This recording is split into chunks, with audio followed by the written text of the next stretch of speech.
Assalamualaikum warahmatullahi wabarakatuh.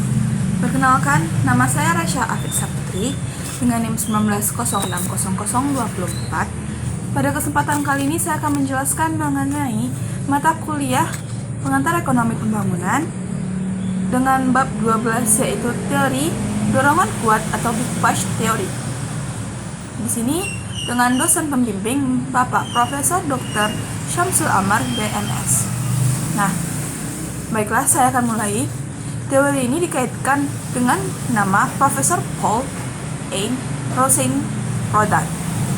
Menurut tesis ini, untuk menanggulangi hambatan pembangunan ekonomi di negara terbelakang dan untuk mendorong ekonomi ke arah kemajuan, diperlakukan dorongan kuat atau program besar yang menyeluruh dalam jumlah minimum investasi.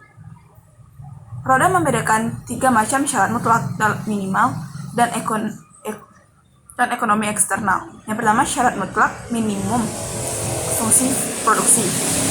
Model overhead sosial merupakan contoh penting dan dari syarat dan dari ekonomi eksternal sisi penawaran. Jasa overhead sosial terdiri dari tenaga, angkutan, dan perhubungan secara tidak langsung yang bersifat produktif dan tidak dapat diimpor. Menurut Rodan, modal overhead mengandung 4 syarat mutlak minimal. Yang pertama, dari segi waktunya, tidak dapat diubah dan harus mendahului investasi lain yang produktif secara langsung. Yang kedua, masa pakai minimum membuatnya sangat lambat. Yang ketiga, masa persiapan yang lama. Yang keempat, terdiri dari suatu paket industri minimal yang tidak dapat dikurangi atau jenis pekerjaan umum yang berbeda-beda. Diperlakukan investasi awal yang tinggi pada modal overhead agar membuka jalan ke arah investasi-investasi produktif yang secara langsung dapat menghasilkan. Syarat selanjutnya ialah syarat mutlak minimal pada permintaan atau saling melengkapi dalam permintaan, membutuhkan pendirian serentak industri yang berkaitan dengan negara terbelakang. Maksud utamanya karena proyek investasi secara pribadi mempunyai rasio yang tinggi akibat mengenai apakah produknya tersebut mendapatkan pasar, maka keputusan tentang investasi harus bersifat saling keterkaitan. Rodan menggunakan contoh, andaikan 100 pekerja penganggur tersembunyi dipekerjakan di pabrik sepatu yang gajinya hanya penghasilan tambahan. Jika pekerja membelanjakan semua pendapatannya pada sepatu yang mereka buat, pasaran sepatu akan membelanjakan tambahan pendapatan yang hanya dapat pada sepatu. Orang di luar pabrik tidak membeli tambahan sepatu bila mereka miskin, sehingga pabrik baru itu ditinggalkan karena tidak memadai pasar.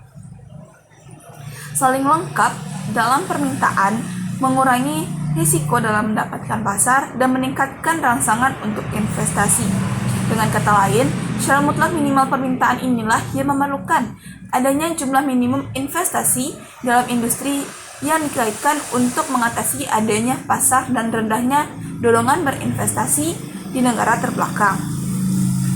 Syarat mutlak lainnya ialah minimal pada persediaan tabungan. Suatu jumlah minimum investasi membutuhkan suatu jumlah tertentu dalam tabungan. Jumlah tabungan tidak mudah dicapai oleh negara terbelakang yang miskin. Karena pendapatan yang sangat rendah, mereka hanya untuk mengatasi pendapatan tersebut. Ketika pendapatan meningkat akibat peningkatan investasi, tingkat tabungan marginal diusahakan agar lebih tinggi daripada tingkat rata-rata dari tabungan. Dorongan kuat atau jumlah minimum investasi merupakan tindakan satu-satunya untuk mengatasi hambatan pembangunan di negara terbelakang. Tapi cara kerja sedikit demi sedikit melalui usaha kecil dan tertutup tidak cukup berpengaruh pada pertumbuhan. Iklim pembangunan hanya tercipta bila investasi dilakukan dengan kecepatan tertentu atau ukuran minimum tertentu. Teori ini mempunyai beberapa kekurangannya. Yang pertama, mengabaikan investasi di bidang ekspor dan impor pengganti. Profesor Jacob Wiener menyatakan, perekonomian menjadi lebih baik lantaran perdagangan dunia yang tidak tergantung pada investasi dalam negeri. Rodin menyadari fakta ini, akan tetapi dia tidak melihat kenyataan di negara sedang berkembang. Investasi di bidang ekspor dan pengganti impor marginal menduduki peranan yang besar dalam keseluruhan investasi. Kekurangan yang kedua ialah mengabaikan investasi yang bersifat pengurangan biaya. Investasi di bidang yang permintaannya cukup inelastis lebih bersifat mengurangi biaya daripada memperluas output karena ekonomi eksternal tumbuh dan perluasan output industri sebelumnya. Maka dalam hal investasi yang bersifat pengurangan biaya ekonomi eksternal tersebut tidak diperlukan. Kekurangan yang ketiga ialah mengabaikan investasi di sektor pertanian. Ia menekankan pentingnya jumlah minimal investasi pada semua tipe industri barang modal, barang konsumsi, serta modal overhead sosial dikecualikan pertanian dan industri primer lainnya.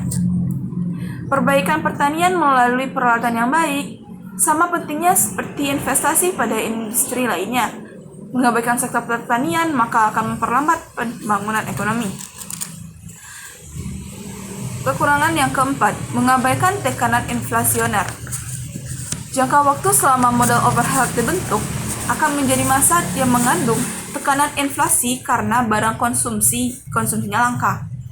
Tekanan inflasi pada gilirannya akan memperpanjang proses pembentukan modal overhead, sehingga tugas untuk membangun perekonomian lebih cepat dan yang seharusnya lebih cepat menjadi lebih sulit. Kekurangan yang kelima ialah investasi rendah membawa peningkatan besar di bidang output. Analisa statistik pembangunan ekonomi dunia, Profesor John Adler menunjukkan investasi yang relatif rendah memberikan hasil yang baik dalam bentuk penambahan output. Tidak banyak bukti yang dapat meyakinkan dorongan kuat pada investasi merupakan suatu prasyarat bagi pembangunan di ekonomi terbelakang. Yang keenam, kesulitan administrasi dan institusional. Jika ketergantungan pada investasi, negara mengandung sejumlah masalah.